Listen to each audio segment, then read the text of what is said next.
오늘은 보시는 것처럼 만남이라는 제목으로 말씀을 나누려고 합니다. 사람은 누구나 살아가면서 다른 수많은 사람들과 관계를 맺으며 살아갑니다. 그래서 그 인간 관계의 시작은 만남이라 볼 수 있습니다. 그런데 만남에는 소위 운명적인 만남이 있고 또 우연한 만남도 있습니다. 그런가 하면 선택되는 만남이 있고 반대로 내가 선택하는 만남도 있습니다. 잠언 22장 2절에 이런 말씀이 있습니다. 부유한 자와 가난한 자가 함께 만나거니와 주는 그들 모두를 만드신 분이십니다. 이 구절을 통해 어쩔 수 없이 인정해야 하는 분명한 사실 한 가지가 있는데, 이 세상에는 많은 종류의 사람들이 있는데 그들 간에는 상반된 처지의 사람들이 있다는 겁니다. 그리고 그렇게 만드신 분이 하나님이시라는 사실입니다. 이 구절처럼 세상에는 부자가 있고 반대로 가난한 자가 있습니다. 또한 정상의 신체를 가진 사람들이 있는 반면 정상적이지 않은 몸을 지닌 사람들도 있습니다. 똑똑한 사람이 있는가 하면 어리석고 멍청한 사람이 있습니다.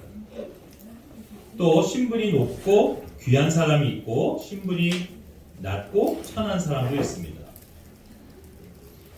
그런데 때에 따라선 이런 처지가 뒤바뀌는 경우가 있고 또 그런 변화가 사람 스스로의 노력이나 행동으로 발생하기도 합니다. 그럼에도 불구하고 어떤 사람들의 처지는 본인 의사와는 상관없이 하나님께서 그렇게 되도록 하신 경우들이 많다는 사실입니다.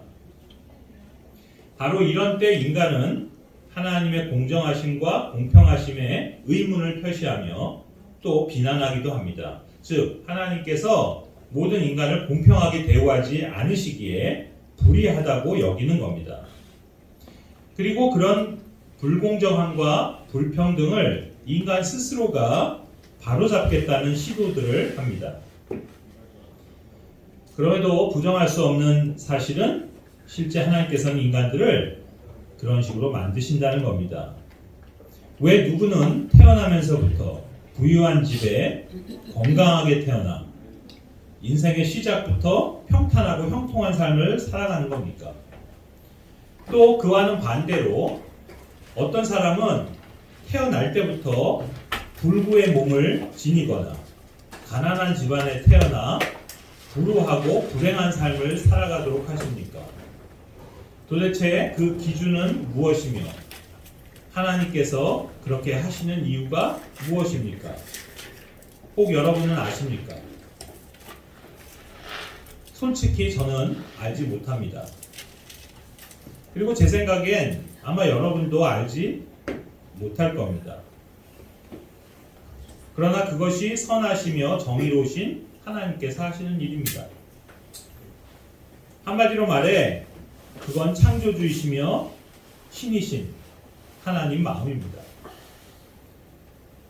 하나님은 결코 인간을 동등하게 만들지 않으십니다. 좋든 싫든 이것은 진실입니다. 그래서 이 섭리는 인간이 태어나 첫 번째 만남에 해당하는 순간부터 적용됩니다. 인간이 태어나 가장 먼저 눈을 마주치는 존재가 누구입니까? 바로 육신의 부모입니다. 그런데 부모와 자식의 만남은 운명적이라 말할 수도 있는데 그 이유는 인간 스스로 선택하는 만남이 아니기 때문입니다. 잘 생각해 보면 누구의 자식으로 어느 집에서 태어날지를 내가 결정한 게 아닙니다. 그렇지 않습니까? 혹 여기 누가 자기를 낳아줄 부모를 선택하고 결정한 사람이 있습니까? 없습니다. 또 반대로 내가 낳을 자식을 선택하거나 결정한 부모가 있습니까? 그 역시 없습니다. 혹 임신을 하고 또는 반대로 갖게 된 아이를 중절하는 낙태행위를 내가 결정했다 하여 그것이 인간이 한 선택의 결과라 믿는다면 큰 오만입니다. 생명 자체를 인간이 만들 수 있는 게 아니며 그래서 그 결정권이 인간 스스로에게 있는 것도 아닙니다. 아무튼 사람이 자기 부모를 선택할 수 없다는 말은 곧 부유한 부모 밑에서 태어날 수도 있고 반대로 가난한 부모를 만날 수도 있다는 말입니다. 인품이 훌륭한 부모를 만날 수도 있고 아니면 술 주정뱅이의 폭력적인 부모 아래서 태어날 수도 있습니다. 또한 크리스찬 부모 밑에서 태어날 수도 있고 또는 불신 가득한 불교 신자인 부모에게서 태어날 수도 있습니다. 그렇다면 과연 하나님께서는 이 모든 사실을 알고 계셨을까요? 네, 그렇습니다. 분명히 알고 계시며 실은 그렇게 정하신 겁니다. 그렇다면 하나님께서는 인생의 출발선이 그 인생을 좌우하는 게 아님을 역설적으로 알려주고 계시는 건 아닐까요? 즉 사람들은 출발선이 공평하지 못하기 때문에 인생의 결승점이 다를 거라고 생각할지 모르지만 실은 하나님께서는 모든 인간의 종착지가 같게 하셨기 때문에 출발부터 공평했다고 여기시는 겁니다. 다시 말해 사람이 어떤 환경에서 태어났느냐는 또 어느 부모 밑에서 출생하느냐 그리고 어떤 가정에서 성장하느냐 하는 것들은 인간의 운명을 결정하는 데 하등 영향이 없는 겁니다. 그러니까 어떤 사람이 선천적으로 신체 장애를 안고 태어났거나 찢어지게 가난한 집에서 태어났거나 일찍 부모를 여의고 할아버지 할머니 손에 자랐거나 부모의 이혼으로 편부 또는 편모 가정에서 성장했다 하더라도 복된 인생으로 마무리하는 사람이 있는가 하면 아무리 부잣집에서 태어나 부족함 없이 양육되고 교육 수준이 높은 부모 아래에서 인성교육을 받으며 자랐고 심지어는 훌륭한 크리스찬 부모를 만나 모태신앙인을 자부하며 살아온 사람이라 하더라도 지옥행 티켓을 손에 쥔 채 인생을 마감하고 마는 사람도 있다는 말입니다. 그러므로 육신의 출생 그리고 인생의 첫 만남이라 할 수 있는 육신의 부모는 약간의 감정적인 영향을 줄 수는 있을지 몰라도 사람의 인생을 근본적으로 바꾸지 못한다는 사실입니다. 그러므로 사람은 자신이 선택할 수 없었던 그 육신의 부모 때문에 자신의 인생이 어떻게 되었다라고 말하는 건 어리석은 겁니다. 즉 부모를 탓하거나 반대로 부모 덕을 보려는 마음 둘 다 부질없는 겁니다. 그보다는 사람 스스로 선택할 수 있고 인생을 바꿀 수 있는 출생이 있다는 사실을 깨달아야 합니다.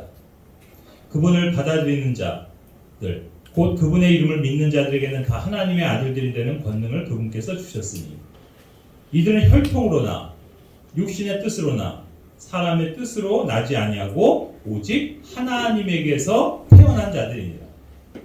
요한복음 1장 12, 13절의 말씀이죠.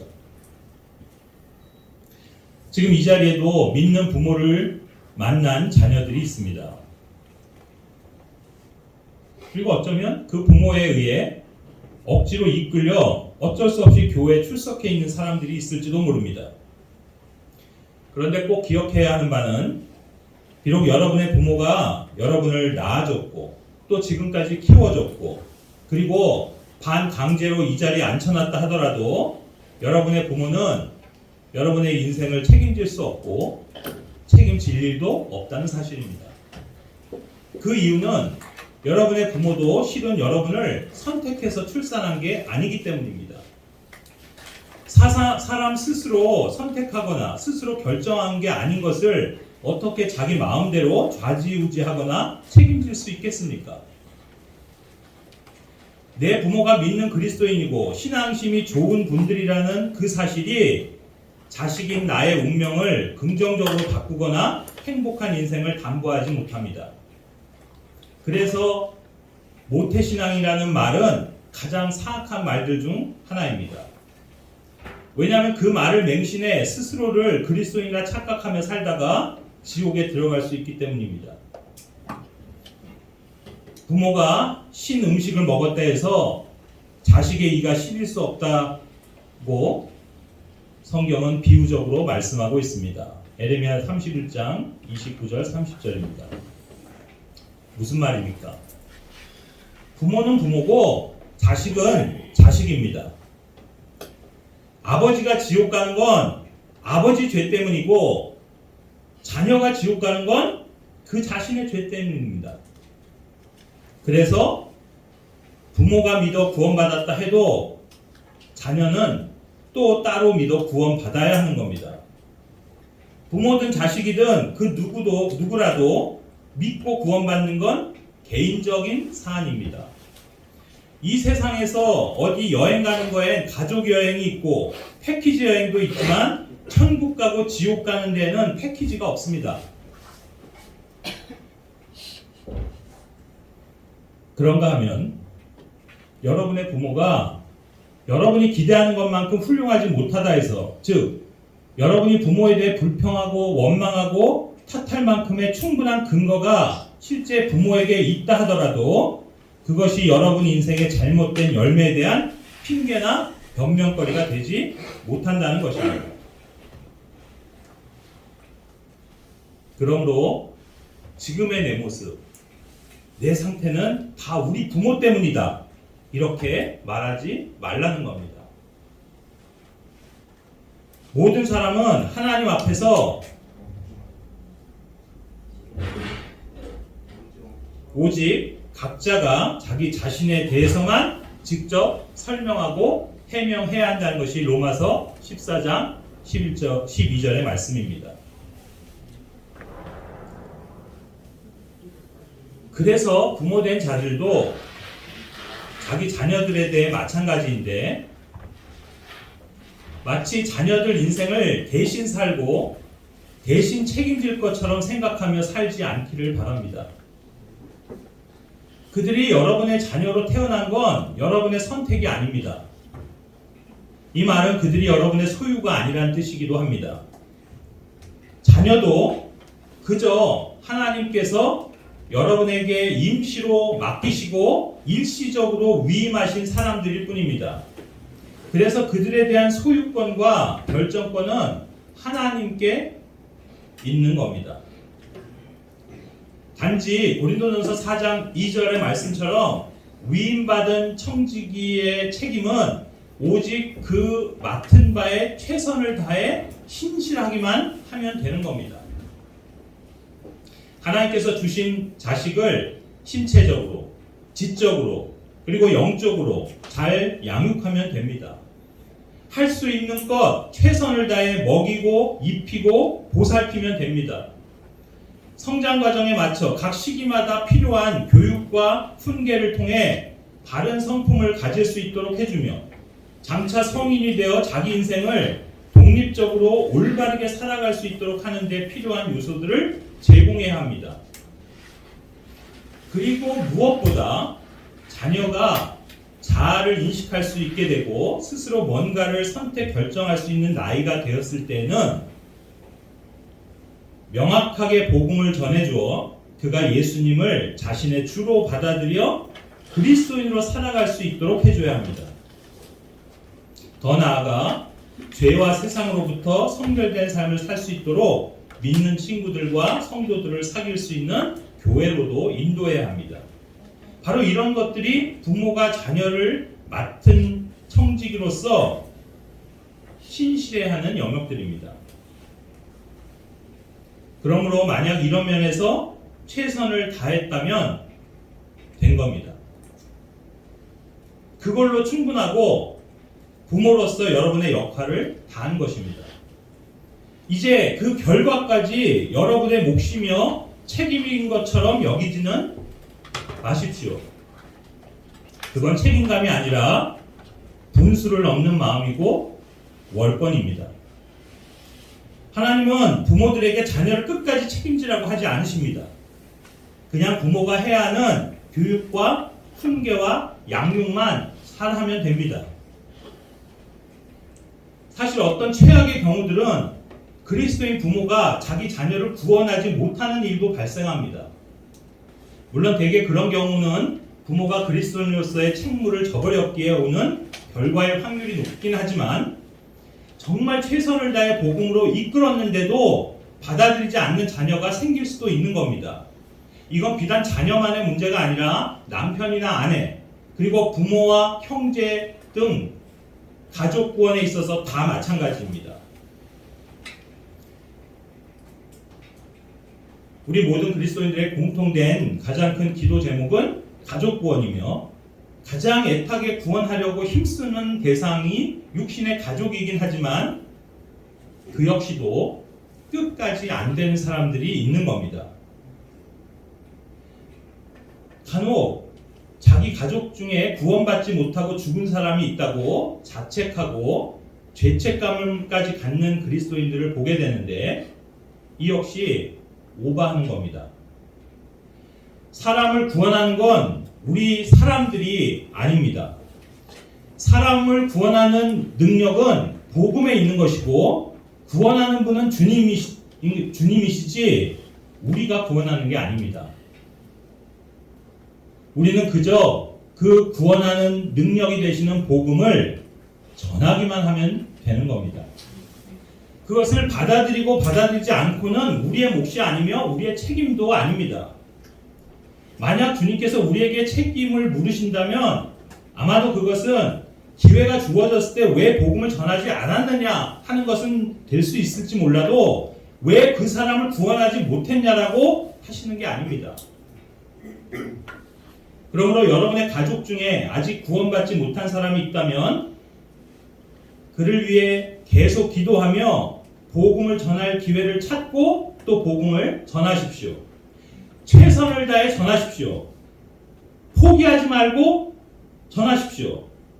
그가 받아들이고 구원받을 때까지 전한다는 그런 마음을 갖고 계속해서 힘쓰십시오.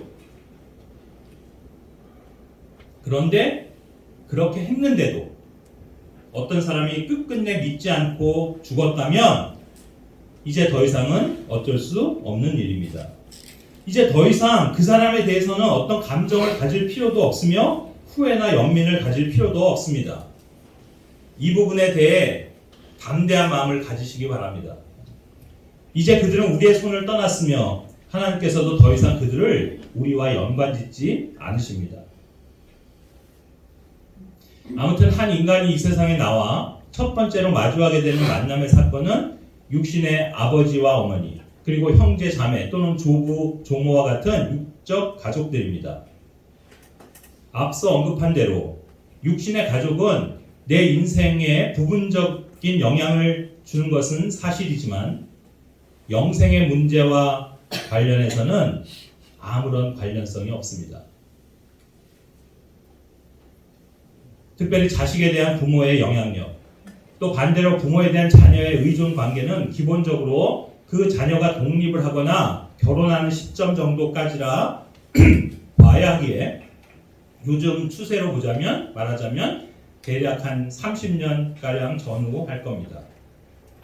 다시 말해 부모의 자녀 양육에 대한 책임은 일반적으로 그 자녀가 결혼을 해 가정을 꾸리거나 혹 결혼하지 않더라도 완전히 부모로부터 독립할 수 있는 시기까지 그때까지만이라는 겁니다. 그러니까 자녀가 독립했다면 이제 그 자녀의 인생은 온전히 오롯이 그 자녀의 몫입니다. 부모나 자녀들 모두 이 점을 분명히 인식해야 합니다. 인생의 중요한 첫 번째 만남에 해당하는 부모와 자식의 만남은 사람 자신의 선택으로 되는 것이 아니라면 이제부터는 사람 스스로 결정할 수 있는 영역에 속한 만남들에 대해서 말씀을 드려보겠습니다. 이는 잘 만나면 그만큼 인생이 형통하고 행복해질 수 있는 반면에 잘못 만나면 그야말로 한마디로 망한다고 볼 수 있는 그런 만남들입니다. 그래서 사람이 한평생을 살아가면서 선택을 잘해야 하는 그런 만남입니다. 첫 번째는 친구를 잘 만나야 합니다. 즉 좋은 친구를 사귀어야 한다는 겁니다. 이 세상에서도 어른들이 많이 하는 말 중 하나가 바로 친구를 잘 사귀라는 말입니다. 좋은 친구라는 기준은 사람마다 좀 다를 수도 있고 또 이 세상 가치와 우리 그리스도인들이 갖는 가치 기준에도 차이가 있겠으나 일반적으로 어떤 방면에서든 내가 좋은 영향을 받을 수 있는 친구를 사귀어야 한다는 뜻일 겁니다. 사람이 한평생을 살아가면서 많은 종류의 인간관계를 형성해 가지만 그중 꽤나 긍정적인 덕목 중 하나로 꼽을 수 있는 게 있다면 바로 우정입니다.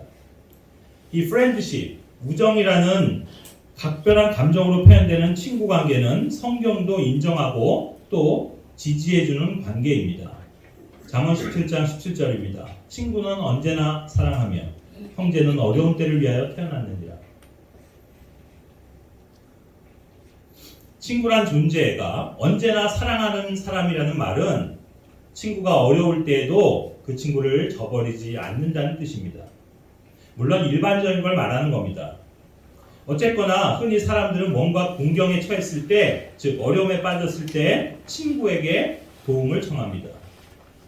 어려움 때 돕도록 주신 존재가 형제인 것처럼 친구도 그런 존재입니다. 아니, 이 세상에서 통계적으로 보자면 오히려 형제보다 가깝고 쉬이 도움을 주는 건 친구일 때가 더 많습니다. 잠언 18장 24절이 그것을 또한 이야기합니다. 그러므로 그만큼 좋은 친구를 많이 뒀다면 그 사람은 인생의 역경들을 보다 잘 헤쳐나갈 수 있는 큰 무기를 갖고 있는 겁니다. 성경에서 가장 큰 예시는 다윗을 돕는 친구 요나단의 경우입니다. 잘 아시겠지만 요나단이 누구입니까? 바로 다윗을 미워해서 죽이려는 사울 왕의 아들이었습니다. 그런데도 요나단은 다윗을 사랑했으며 자기 아버지의 손에서 다윗을 지키려고 했습니다. 실제 요나단의 도움이 아니었다면 다윗은 사울에 의해 죽임을 당했을지 모릅니다. 요나단은 다윗을 살리려 아버지 사울 왕 앞에 나섰다가 오히려 자기가 죽임을 당할 뻔하기도 했지만 요나단은 다윗을 살리기 위해 그 모든 위험을 감수했던 겁니다. 요한복음 15장 13절에서 예수님의 말처럼 친구를 위해 자기 생명을 내놓는 일보다 더 큰 사랑이 없는데 바로 요나단이 그렇게 했던 겁니다. 사실 다윗과 요나단의 우정은 교리적으로는 예수님과 우리 교회의 관계를 예표합니다.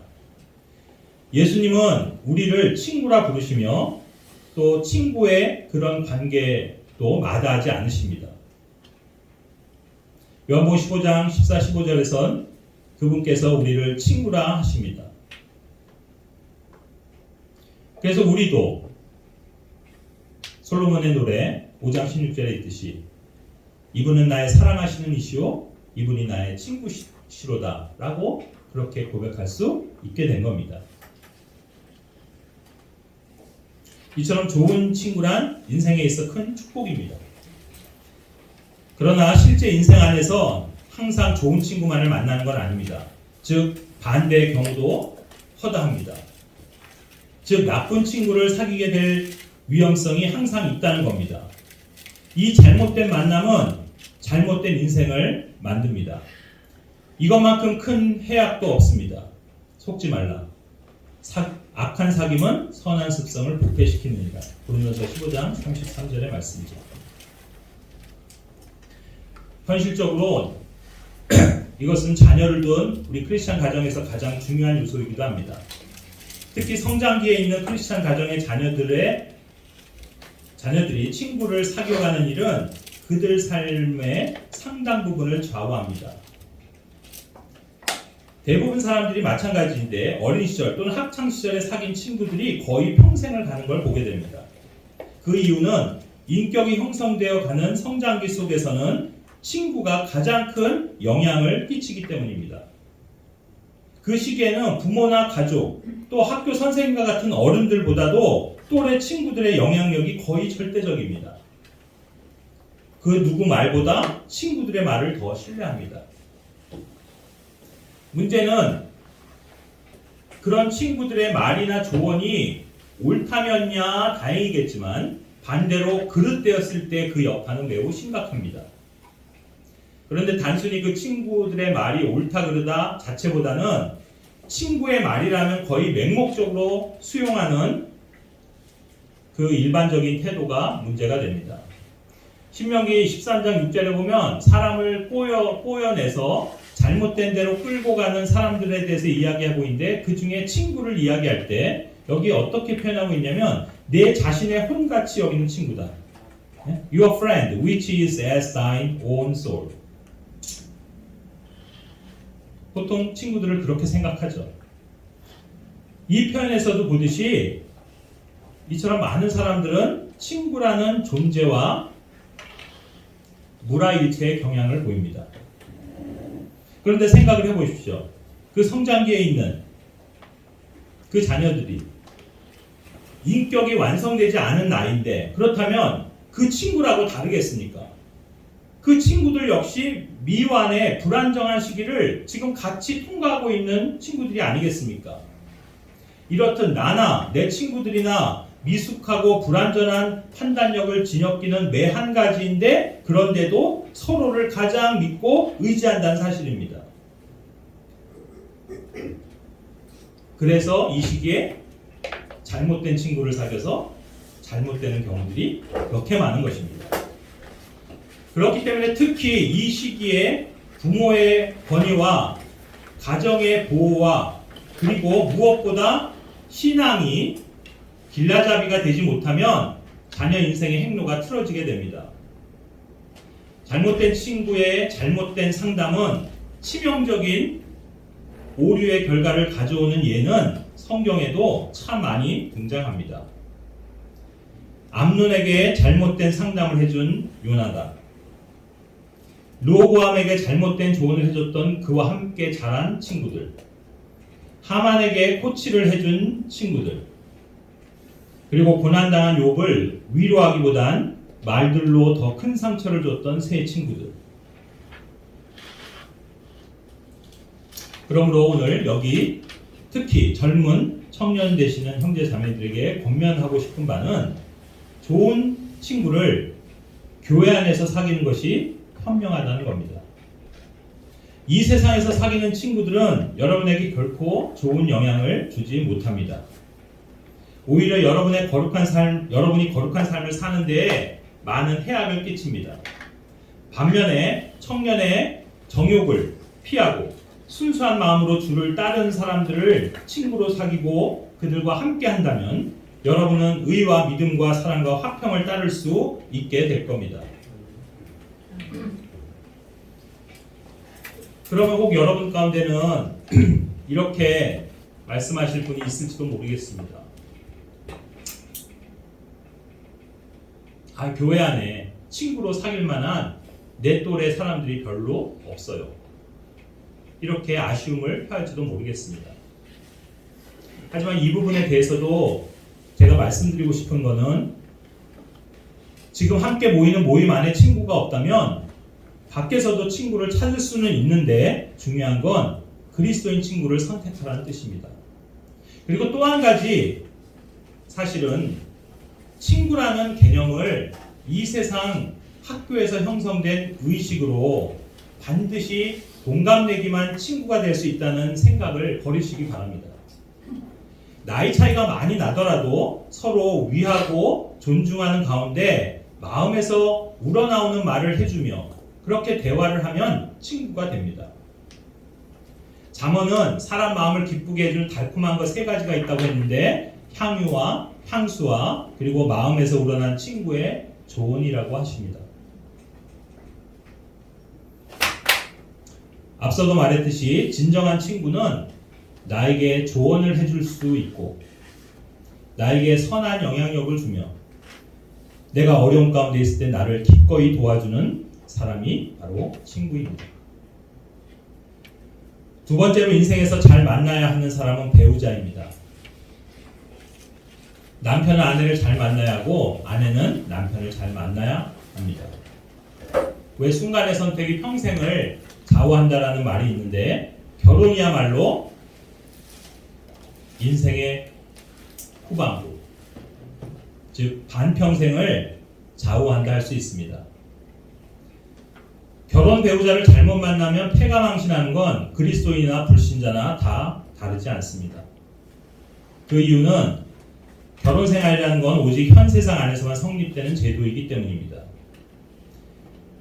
그리스도인은 부활한 이후엔 결혼이나 부부, 가정과 같은 개념에서 초월하게 됩니다. 그것이 주님의 말씀입니다. 오직 영원 세계에서는 그리스도인들, 즉 복수죠. 그로 이루어진 단수의 아내, 어린 양의 신부, 그리고 그의 신랑 되시는 예수 그리스도와의 그 결혼만이 존재하게 될 것입니다. 그래서 부부라는 관계는 오직 이 세상에서만 유효한 관계입니다. 그럼에도 불구하고 부부의 관계가 아주 중요한 건 바로 이 세상에서 살아가는 동안 축복 아래에 있게 할 건지 아니면 저주 아래에 있게 할 건지에 지대한 영향을 미치는 영역이기 때문입니다. 제가 몇 주 전에 그 말씀 말미에 농담처럼 했던 표현인데, 구원받은 그리스도인이 약간의 지옥을 맛보고 싶다면 불신자와 결혼하면 된다는 거였습니다. 바로 그런 의미입니다. 구원받은 그리스도인이라면 실제 지옥에 갈 일도 없고 지옥에 견학조차 갈 일이 없습니다. 그러나 잘못된 배우자와 함께 산다면 그야말로 지옥 같은 현실을 맛보게 될 수 있다는 뜻입니다. 그리고 불신자보다야 좀 나을지는 몰라도 구원만 받았을 뿐 어리석고 분별력이 없는 아내나 남편과 사는 삶의 불행 또한 만만치 않을 겁니다. 그래서 기본적으로 남편과 아내의 관계를 성경적으로 분명히 인식하는 게 우리 그리스도인들에게 중요합니다. 오늘날 많은 남편과 아내의 관계가 정상적이지 않은 이유는 가장 기본적인 성경의 진리들에 대해서 떠나 있기 때문입니다. 특별히 아내가 어떤 존재인지에 대해서 성경이 말하는 바를 간략하게 중요한 것을 정리를 하자면, 그 첫 번째 진리는 아내는 남편을 돕는 존재로 지음을 받았다는 사실입니다. 둘째로, 남자가 여자를 위한 존재가 아니라 여자가 남자를 위한 존재라는 사실입니다. 셋째로는 아내의 머리는 남편이라는 사실입니다. 그리고 네 번째로 남자의 영광은 여자라는 사실입니다. 그러니까 이 모든 정의를 한마디로 요약을 하자면 남자가 주고 여자가 부라는 말입니다. 남편이 주연이라면 아내는 조연인 겁니다. 아내가 어시스트하면 남편이 골을 넣는 겁니다. 아내의 희생을 발판 삼아 남편이 스포트라이트를 받는 겁니다. 이걸 반대로 이야기하면 아내의 합당한 조력이 없으면 남편은 한마디로 꽝인 겁니다. 그런데 이거는 단지 위치와 역할의 차이일 뿐입니다. 그런데도 여자들이 이런 구도가 마음에 안 든다고 억울해하거나 불평등하다 생각한 나머지 이 관계를 억지로 바꾸려 합니다. 그것이 현대 페미니즘 운동이요, 성평등 투쟁입니다. 그 결과 오늘날 실제 많은 아내들이 남편의 역할을 하고 심지어는 가장의 권위를 행사하기까지 합니다. 가정 내에서 가장 큰 발언권이 아내들에게 있음을 봅니다. 중요한 결정 사안에 대해 아내로서 조언하는 게 아니라 결정권자로서 최종적인 결단을 합니다. 자녀 교육의 전권을 아내가 갖습니다. 그런가 하면 가정의 경제권도 아내들이 차지하는 게 오늘날 현실입니다. 남편은 그저 밖에 나가 돈만 잘 벌어오면 될 뿐, 쓰는 건 아내의 몫입니다. 또한 어떤 상담이나 대화 자리에서도 남편은 입도 뻥끗 못하게 하고 아내인 여자가 나서 주도적으로 말하는 걸 자주 목격합니다. 제가 현재 하는 일 관계로 자주 만나게 되는 어떤 부부가 있습니다. 그런데 항상 그 부부와 만나 대화를 할 때면 제 마음이 너무 불편하고 당혹스러울 때가 많습니다. 그 이유는 그 아내 되는 분이 자기 남편을 무시하고 제 앞에서까지 남편 면박을 너무 많이 주니까 제가 다 무안할 지경입니다. 당신은 가만히 있어봐 하면서 말을 가로막고 아내 되는 그 사모님이 주도적으로 말을 합니다. 남편이 조금이라도 끼어들라 치면 팔을 탁 하고 치면서 당신이 뭘 한다고 그래 아무것도 모르면서 하고는 자기가 이야기합니다. 심지어 저한테요, 제 남편은 상황 판단을 잘 못하고 고집만 세고 또 언젠가부터는 센스가 너무 없어졌어요. 그러니 제 남편 말은 그냥 무시하셔도 돼요 라고 대놓고 자기 남편을 디스합니다. 이러니 제가 얼마나 무안하고 불편하겠습니까? 사실은 남편을 가장 많이 지지하고 격려해야 하는 존재는 남자의 아내인데 오히려 자기 남편을 무시하고 깎아내려서야 되겠습니까? 교회 안에서도 이런 장면을 심심치 않게 봐왔는데 형제자매들이 어떤 형제님에 대해서 뭐 좀 좋은 얘기나 칭찬한 얘기를 하려 치면 아니에요. 그건 뭘 잘 몰라서 하는 얘기예요 하면서 어김없이 그 형제의 아내 되는 자매님이 자기 남편을 깎아내립니다. 물론 농담 삼아 웃자고 하는 의미도 있겠지만 꼭 그래야만 할까요? 남편 된 형제를 좀 같이 칭찬해주고 높여주면 안 되나요? 에이, 뭐 칭찬할 구석이 있어야 칭찬을 하죠. 그렇게 말하시겠습니까? 지금 앞에 있는 그 구절들을 보시면 남편이 머리이고 여자를 통해 남자가 영광을 얻는다고 한 그 말씀들의 의미는 그 남자가 내 남편이라는 사실 그 자체만으로 남편을 높이고 칭찬하고 자랑해야 한다는 뜻입니다. 사실 아내가 남편을 어떻게 존중하고 대우하느냐에 따라 그 남편의 위상은 달라집니다. 많은 경우 남편의 성공은 아내의 도움과 역할 여부에 따라 절대적으로 좌우됩니다. 미국의 42대 대통령 빌 클린턴과 그 아내 힐러리 클린턴을 잘 아실 겁니다. 대통령 재임 당시 그 부부가 어느 지역을 방문했을 때 마침 어느 주유소 옆을 지나가게 되었는데 그때 힐러리가 말했습니다. 저 주유소를 하는 남자가 예전 학창시절에 나를 좋아해서 엄청 따라다녔던 남학생이었어요. 그러니까 클린턴이 씩 웃으면서 이렇게 말했습니다. 그럼 만약 당신이 그때 그 남자와 잘 돼서 결혼을 했다면 지금쯤 당신은 주유소 사장의 부인이 되어 있었겠군. 그러자 힐러리가 바로 받아쳤습니다. 아니죠. 그 남자가 미국의 대통령이 되었겠죠.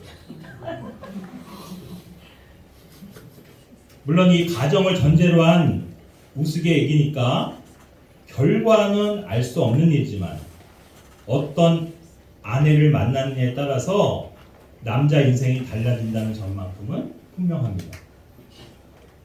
저는 이 이야기를 통해서 그저 단순히 이 세상에서 말하는 어떤 성공의 개념을 말씀드리는 게 아닙니다.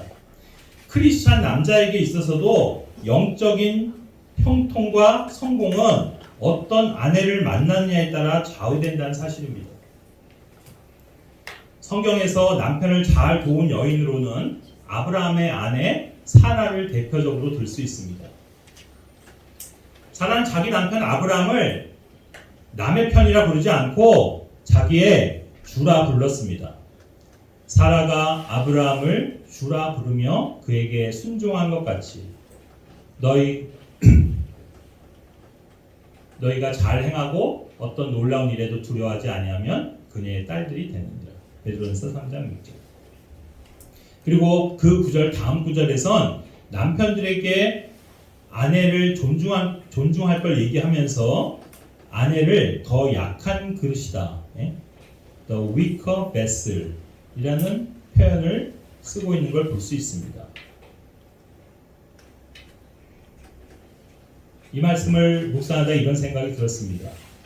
왜 우리가 일반적으로 흔히들 사람들 사이에서 어떤 그 사람의 됨됨이를 말할 때 그릇이라는 표현을 쓰지 않습니까? 야, 너는 그릇이 그것밖에 안 되냐? 그 사람의 그릇은 그 사람은 그릇이 참 큰 사람이야. 이렇게 말이죠. 그렇다면 결국 남자의 그릇이 아내라면 그 남자의 그릇 크기는 아내의 크기가 될 것입니다. 다시 말해 남자의 그릇 크기는 그 아내로 결정되는 겁니다. 사라처럼 남편을 주로 여기면 그 남편은 진짜 주도권을 발휘하지만 남편을 종으로 여기면 남편은 한없이 내려가고 초라해집니다. 그러니까 어떤 면으로든 아내는 남편에게 도움이 되어야 하는데 반대로 장애가 되고 해방이 되는 존재가 되어서는 안 됩니다. 남자를 가장 많이 지지하고 응원하고 격려해야 하는 존재가 그의 아내 된 여자여야 하는데 오히려 남편을 반대하고 깎아내리고 태클을 거는 아내가 되어서야 되겠습니까? 말 그대로 아내가 도움이 되는 게 아니라 남편의 힘을 빼고 좌절하게 만드는 존재가 되어서는 곤란할 것입니다. 성경에 바로 그런 대표적인 악처가 등장하는데 욥의 아내입니다. 욥기 2장 9절에 그의 아내가 그에게 이르되 당신이 아직도 당신의 순전함을 지키느냐 하나님을 저주하고 죽으라. 아니 지금 시련을 겪고 있는 남편에게 나가 죽으라니. 여기 이름조차 성경에 기록되지 않은 욥의 아내는 이 악담을 내뱉고 난 후로는 그 어디서도 행적을 찾아볼 수 없습니다. 추측해 볼 수 있는 한 가지 사실은 욥기 19장 17절을 통해서 욥의 아내는 고난에 처한 남편을 저버리고 떠났다는 겁니다. 그래서 나중에 욥기 42장에서 욥이 모든 걸 회복하고 오히려 더 나아가서 모든 면에서 2배로 축복받는 장면이 나오는데 거기에서도 욥의 아내는 전혀 언급되지 않고 있는 겁니다. 오늘날에도 이런 종류의 아내들을 많이 볼 수 있습니다.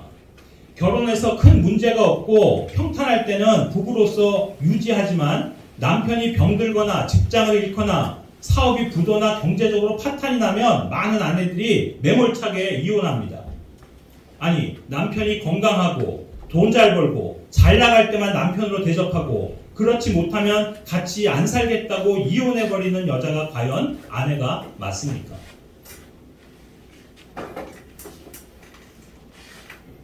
성경 밖의 인물이긴 하지만 교회사에 있어서도 아주 유명한 악처가 있습니다. 여러분 대부분은 요한 웨슬리를 아실 겁니다.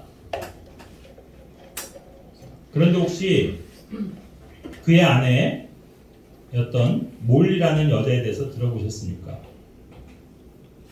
다 아시다시피 요한 웨슬리는 교회 역사 가운데 손에 꼽을 만큼 유명한 복음 전도자 중 하나입니다. 그는 매우 왕성하고 성공적인 사역자의 삶을 살았지만 30년간의 그의 결혼 생활은 매우 비극적이었습니다.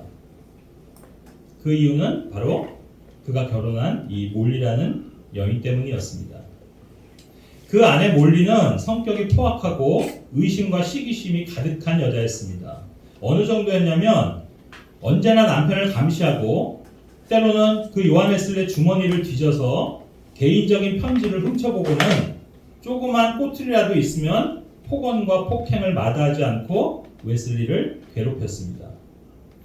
한 번은 몰리가 웨슬리의 전도 여행에 동행했는데 어느 숙소에 있을 때 웨슬리를 방바닥에 넘어뜨리고 그녀 손에 머리카락 한 줌이 뽑힐 만큼 웨슬리의 머리채를 잡아 끌고 다녔다고 합니다. 심지어는 요한 웨슬레가 집회에서 설교를 하고 있을 때 나타나서 자기 남편은 술주정뱅이의 형편없는 사람이라고 사람들에게 모함과 비난 어린 말들을 하고, 또 사람들이 보는 앞에서 고함을 지르는가 하면 남편 멱살을 잡고 끌어내리기도 했다고 합니다. 그래서 요한 웨슬리의 자서전을 쓴 존 텔포드라는 분은 그 웨슬리의 부인인 이 몰리 마젤에 대해 그녀는 자제하지 못하며 질투심과 포악한 성품 때문에 30년 동안이나 존 웨슬리의 생애를 암담하게 만들었다라고 기록하고 있습니다. 몰리라는 아내가 구원받은 여인인지 아닌지는 모르겠지만 아무튼 복음 전도자였던 요한 웨슬리 인생에 암울한 이면을 만든 장본인인 것은 분명해 보입니다. 물론 요한 웨슬리는 그녀 때문에 오히려 자기가 더 하나님 사업에만 충실할 수 있었다라고 변명하고 있기는 하지만 말입니다. 제가 너무 이 아내된 자들의 부정적인 면만 부각시키는 것 같긴 한데 이건 남편된 남자들도 마찬가지입니다. 남편과 아내 모두 어떤 사람을 만났느냐에 따라 그 인생이 크게 달라집니다. 그렇다고 제가 이렇게 말한다 해서 혹시 그래 나도 잘못된 아내를 얻은 것 같아, 또는 맞아요 나는 남자를 잘못 만난 것 같아요 하면서 그러니까 지금이라도 바꿔야 되겠어요 라고 그렇게 생각하진 마시기 바랍니다. 그건 더 잘못된 생각입니다. 불신자와 결혼한 게 아니라면, 다시 말해 구원받은 그리스도인 남편과 아내로 만난 거라면 이제부터는 서로를 향해서 좋은 남편과 좋은 아내가 되려고 힘쓰는 게 필요하고 중요합니다.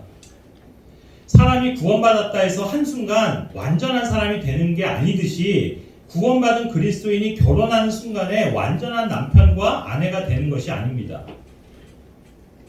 우리가 성숙한 또 장성한 수준의 그리스도인이라고 말을 하는데 그런 그리스도인들이 되기 위해서는 지속적으로 하나님의 말씀 안에서 성장해 가야 하듯이 좋은 남편과 좋은 아내가 되기 위해서도 성령님과 말씀에 의해 계속 지도되고 인도되어야 하는 겁니다. 이 결혼이란 말을 한자로 써보면 이 맺을 결자에 혼인 혼자, 즉 혼인을 맺는다라는 뜻인데 그 한자어 결자는 또 이을 개자로도 쓰이는 글자입니다. 즉 계속하다 할 때 그 개자가 이 자입니다. 그래서 이런 생각마저 듭니다.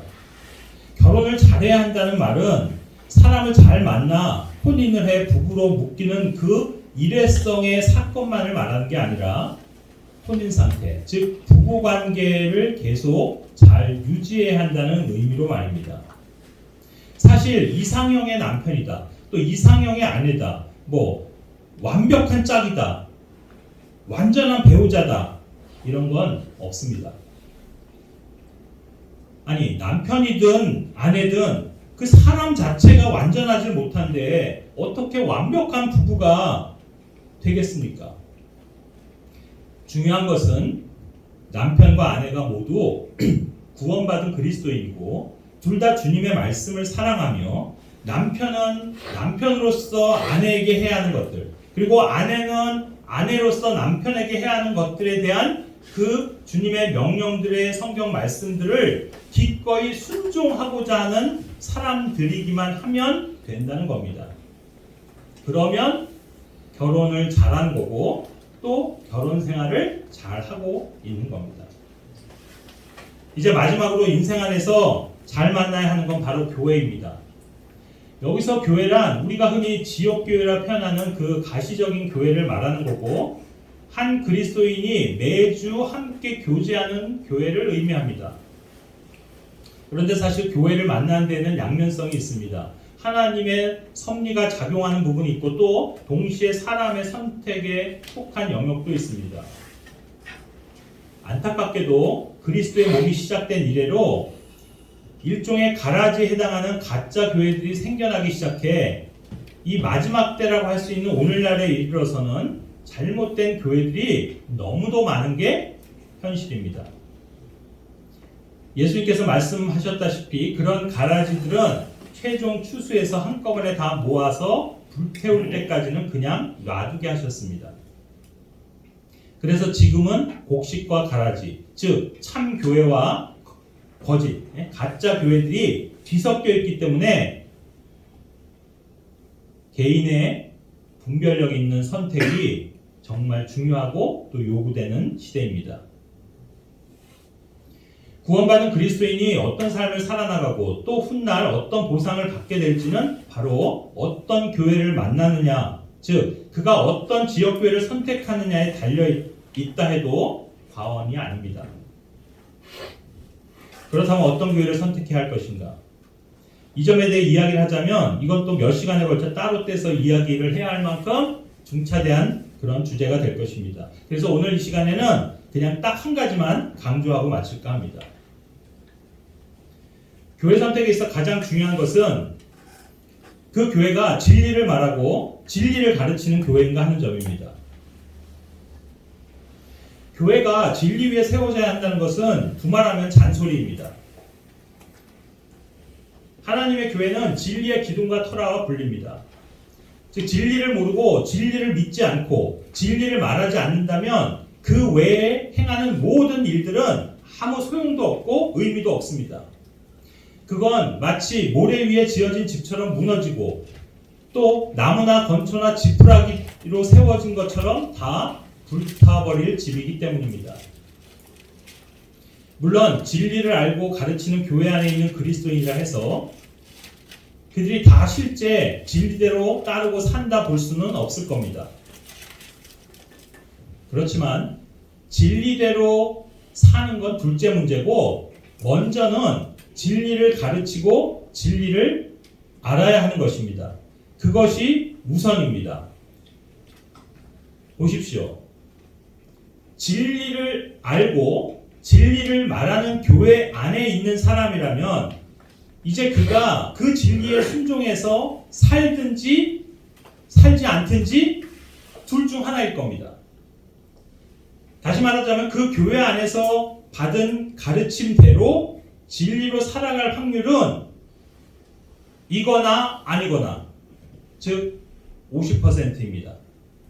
그러나 진리를 알지도 못하고 진리를 가르치지 않고 오히려 비진리를 가르치는 교회 안에 있는 사람이라면 그가 진리대로 살 확률은 0%인 겁니다. 그래서 진리를 알고 믿고 가르치는 교회를 만나는 게 중요합니다. 그런데 그런 교회를 개인이 알아보려면 그 개인이 먼저 진리를 간직한 기준 성경에 대한 믿음이 있어야 합니다. 이것은 우리가 복음을 듣고 믿음으로 예수 그리스도를 아는 것과 같은 이치입니다. 우리는 복음의 내용, 즉 예수 그리스도와 또 그분이 하신 일들을 알아서 구원에 이른 게 아닙니다. 믿어서 구원받은 겁니다. 성경이 말하는 진리들을 알기 위해서도 마찬가지로 먼저는 성경을 믿어야 하는 겁니다. 그런데 과연 나에게는 믿을 만한 성경, 즉 최종 기준으로 삼을 수 있는 그런 믿을 수 있는 성경이 있느냐 하는 점입니다. 있다면 진리를 알아갈 수 있는 거고 없다면 진리를 알 길이 없는 겁니다. 예를 들어 보겠습니다. 여기 앞에 벽이 저 끝에서부터 여기 끝까지 길이가 얼마 정도 돼 보이십니까? 제가 보기에는 한 6m 돼 보입니다. 찬영 형제는 얼마 정도 되는 것 같아요? 본인의 수신을 얘기해 보세요. 6m. 저랑 같네요. 승준은 7m? 좋습니다. 준하민 10m? 여자 5점. 다양합니다. 네. 5.5m, 6m, 6.5m, 7m 제각각입니다. 그래서 이렇게 우리끼리 싸우고 있는데 우리 여기 진사람 대님이 탁 나타났습니다. 뭔 말이야?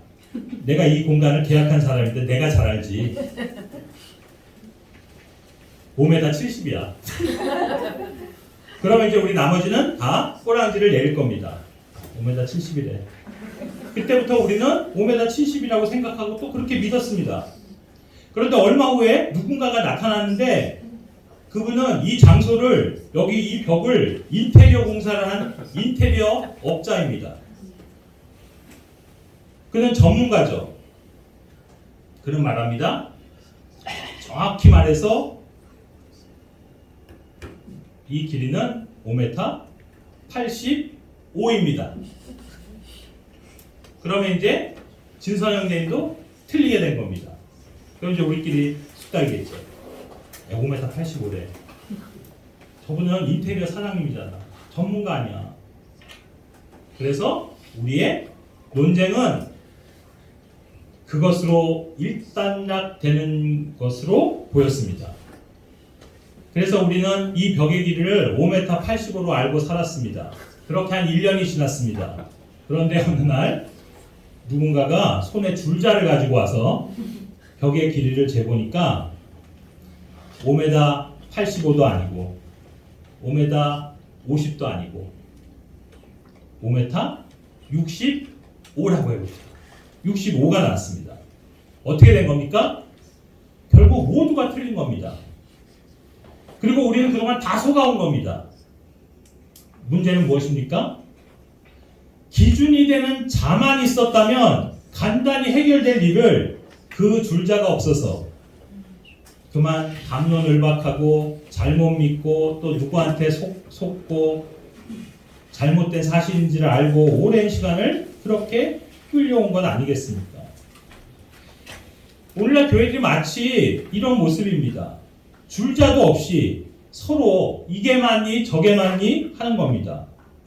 대다수 교회들이 진리의 기준이 되는 최종권의 성경을 갖고 있지 않습니다. 그러면서도 자기들이 믿는 바가 진리라고 생각합니다. 왜냐하면 자기 교회를 세운 사람이 그렇게 말했고 우리 교회를 지금 이끌고 계시는 목사님이 그렇게 말을 했고 또 그 고고한 신학자가 이렇게 말했기 때문이다. 아니면 헬라어 히브리어의 전문가인 신학교 교수가 그렇게 이야기했기 때문이다 하면서 말이죠. 문제는 그들 손에 성경이 없습니다.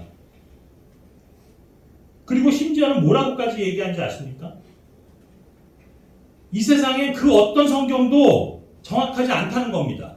다 오류가 있을 수 있다고 말을 하는 겁니다. 그렇다면 뭔 말이 되는 겁니까? 이건 마치 좀 전에 제가 들은 비유로 말하자면 이 세상엔 정확한 줄자는 없기 때문에 내가 가진 줄자도 믿을 수 없고 네가 가진 줄자도 믿을 수 없다는 그 말입니다. 이렇게 되면 이 세상엔 절대 기준이나 절대 표준이라는 말은 존재할 수 없게 되는 겁니다. 그렇다면 과연 절대적인 기준이 없는 상태에서 무엇이 옳으며 무엇이 그른지를 분별할 수 있겠습니까? 어떤 교회가 진리를 믿고 가르치는 교회인지 도대체 무엇으로 판단할 수 있겠냐는 그 말입니다. 그러므로 바른 성경을 만나지 못하고는 바른 교회를 찾을 수 없습니다. 오늘날 그야말로 수없이 많은 종류의 교회들이 있습니다. 이 말은 곧 이 세상에는 수없이 많은 종류의 신앙 노선이 있다는 말이 됩니다. 단순히 하나님을 믿고 예수 그리스도를 믿으면 다 같은 믿음이라고 생각하는 사람들이 참으로 많습니다. 그러나 그렇지 않습니다. 실은 다 다릅니다. 소위 말하는 믿음의 근본 사항들이라는 것들, 그것은 사람을 구원하는 데까지만 공통적으로 유효합니다. 이게 무슨 말이냐면 구원의 근간을 이루는 것들은 사람을 구원하는 데까지다. 다시 말해서 그 구원의 근간을 이루는 믿음들은 성경 없이도 가능하다는 말입니다. 성경을 읽고 공부함으로 깨달아서 구원받은 게 아니라 그저 그 들은 바의 말들을 믿음으로 구원받는다는 사실입니다. 즉 성경을 펴지 않고도 누가 그냥 입으로 전해주는 복음을 듣거나 심지어는요 길을 가다가 그 바람에 의해서 나부끼던 어떤 전도지를 우연히 주워서 그거를 읽는 것만으로도 사람은 구원받을 수 있다는 겁니다. 그러나 성경 없이는 잘할 수 없으며 하나님께서 원하시는 선한 행위의 열매들을 절대로 맺을 수 없습니다. 그 열매들이라는 건 단순히 우리가 현생 안에서만 얻는 결과들을 의미하지 않습니다. 진짜 열매를 거두는 그 수확의 기쁨은 다음 세상에서 있게 될 일입니다. 그래서 왜 구원받은 그리스도인이 바른 진리의 교회를 찾고 만나는 일이 중요한지를 알게 됩니다.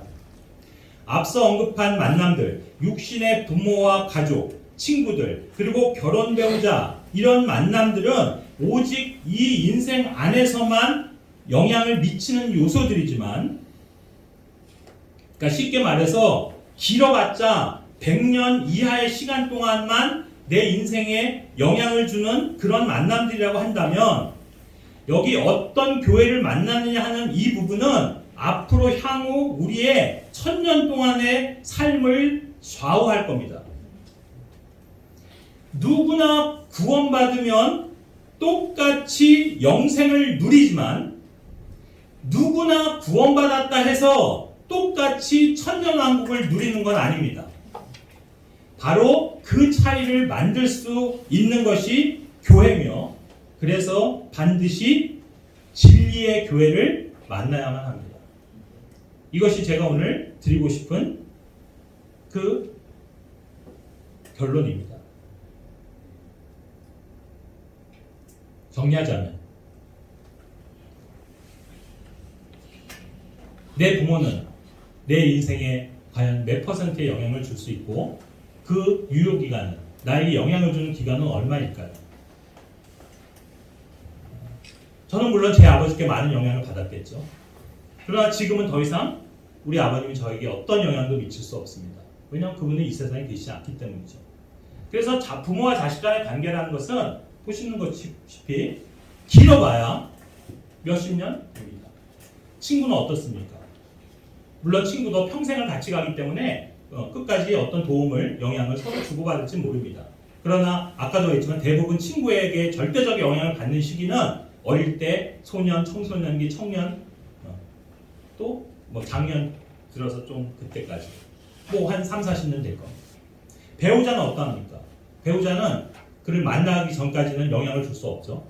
그래서 만났습니다. 결혼했습니다. 그럼 그 순간부터 해서 이제 그 삶이 닿을 때까지, 뭐 길으면 50년, 60년 내 삶에 지대한 영향을 줍니다. 그러나 그 모든 사람은 이제 주님이 오셔서 시작하시는 그 왕국, 천년왕국이죠. 그 1000년 동안의 내 삶에는 어떠한 것도 그들이 대신 해줄 수 있는 게 없습니다. 그러나 우리가 이 세상에서 올바른 진리를 알고 믿으며 그것을 행하고 산다면 그것대로 우리는 열매를 얻게 될 것인데, 바로 천년왕국에서 누리는 삶입니다. 그래서 교회는, 진리의 교회는 우리의 천년의 삶을 좌우한다라고까지 말할 수 있다 하는 게 바로 이 말씀의 주제입니다. 부디 여기 계신 모든 형제자매님들은 내가 진리의 교회를 만났다 생각하시고 이 안에서 배우는 그 가르침 받는 말씀대로 충실히 사셔서 정말로 그리스도의 왕국에서 많은 보상을 받고 정말 많은 축복을 누리며 사는 여러분의 왕국의 삶이 되기를 바라고 또 그렇게 축복합니다. 기도하고 마치겠습니다.